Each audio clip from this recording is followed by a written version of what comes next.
First of all, customer segments. It defines what customers the company is targeting.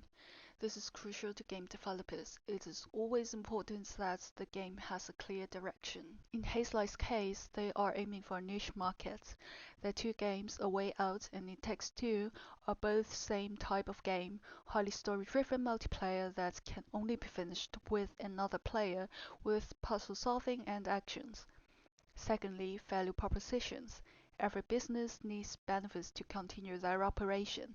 There are a lot of developers competing out there in the market. In order to get a share, developers need special selling points for that. There are not much similar games as Hazelight's games in the market as mentioned, and they have an interesting price strategy. For multiplayer games, usually each player needs to buy their own copy. However, for Hazelight's two-player games, only one copy is needed for both of them. Another way speaking, this is 50% off for the game price, which highly encourages players to try it. About channels, Hazelight has few own channels. The official websites, Facebook, Twitter, Instagram, and some partner channels like pages on PlayStation, Xbox, Steam. Their official website gives all-round information about their studio and their works, which helps players evaluate their value proposition. And all the other social medias raise awareness to their games and events, which leads to potential sales growth. For purchasing to after service, since they work with Electronic Arts, all of the sales related things are taken care by their publisher, EA, which are the partner channels. Regarding these, let's talk about customer relationships.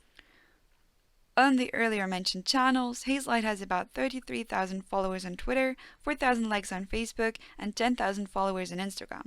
All channels post the same content in the same time intervals, about once a week, but these posts are mostly interacting with other brands, like EA for example, rather than the customers themselves.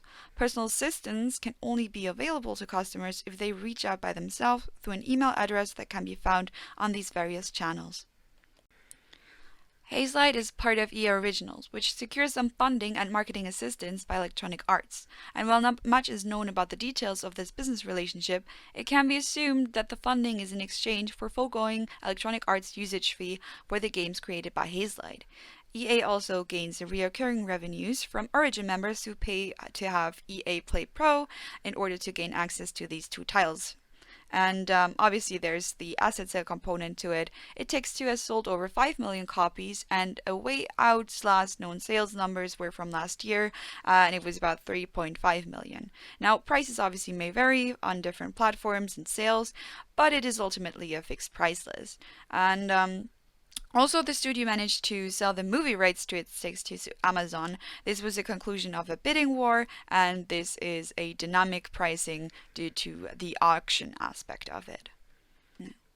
If we look at the key resources, which are obviously tied into these revenue streams, there are some intellectual properties. Now, the studio has specialized in co-op games, and even before the studio was founded, core members worked on Tales of Two Brothers, which is one of very few games that has a similar gameplay concept. So there is a certain level of know-how here.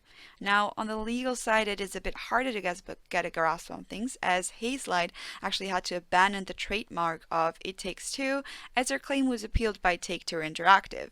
Nevertheless, they are still allowed to retain the name of their most popular game. And obviously, every studio in the EA Originals roster gets a dedicated publisher from EA and is also guaranteed a certain amount of funding. As Hazelight is a game development studio, the most important key activities are about production. Their main focus is on the conceptualization and development of unique gaming experiences. As they put it themselves on their website, at Hazelight, it's very important that we are able to develop the games we are passionate about in the specific way we want to make them. However, in order for the studio to be able to focus on this key activity, their key partnerships are of utmost importance. Luckily for the studio, in 2014 they were able to partner with Electronic Arts under their EA Originals label, who from then forward functioned as their game publisher and helped with marketing and distribution, all while leaving creative freedom to Hazelight. This relationship can be described as a strategic alliance between non-competitors. Both parties are involved in game development, but EA is focused on games of different scale and genres, which does not make them direct competitors. By partnering up, both parties gain something out of this relationship. Hazelight itself can focus on their key activity, game development, while EA takes care of other important activities like distribution and marketing. EA, on the other hand, is not only able to add unique gaming experiences to their portfolio, but they also want to improve their public image, which had been declining in the previous years, by supporting and financing indie game studios. Apart from their close relationship to EA, Hazelight of course is also dependent on a few buyer-supplier relationships which are needed for their development process. One of the more important relationships is with Faceware, who supply them with the necessary technology for facial motion capture, which Hazelight's games rely on. As for the cost structure of Hazelight, one can see that they are a value-driven company.